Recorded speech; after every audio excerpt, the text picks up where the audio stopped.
Well, on Friday night, the state's tram drivers and conductors are going to walk off the job as part of a continuing industrial action against the state government's wages deal. And on Monday, there is going to be even more chaos for commuters and a much wider level of chaos, because this time it's going to be the train system that is hit with another stoppage as the train drivers also go out. Now, train drivers and tram drivers are not exactly rolling in cash. As far as the public service goes, they are down the lower end of the pay scale. However, a lot of people, particularly people who work as nurses or people who work as police,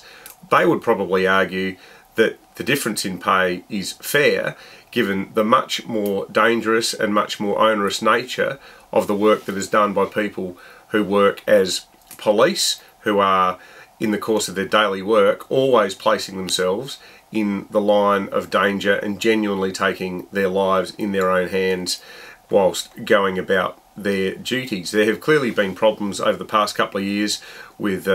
safety for people who work on the public transport system, and we don't make light of that at all. However, it's worth looking more closely at the wages offer that has been put to the rail, tram and bus union by the state government, because it probably compares much more favourably to the sorts of deals that other public servants have been forced to swallow over the past couple of years in a time of pretty tight economic conditions. The union has been offered a 2.5% increase each year for 3 years. Now, inflation currently stands at 1.1%,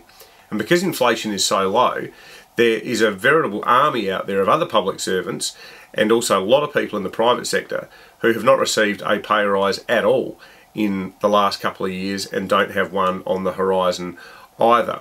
The other reason the union is arcing up is that they are upset that the state government is no longer providing the union with a guarantee that workers will not be made redundant. Now, to that I would say, welcome to the 21st century. The reality for people in the 21st century is that if business conditions worsen, and we've seen this at Holden, we've seen this at Alinta, they face the very real prospect that they will lose their jobs. Being public servants, these guys already have more job security than most other people anyway, and I think that the union needs to think long and hard about its tactics, because by going down the path of inconveniencing people, as they undoubtedly will, when they have other options at their disposal, such as continuing to work but not collecting fares and actually hitting the government in the hip pocket where it hurts, I think a lot of people in this state and in this town are going to be deeply annoyed by the tactics of the union, and they may also be wondering whether its argument against the state government's pay deal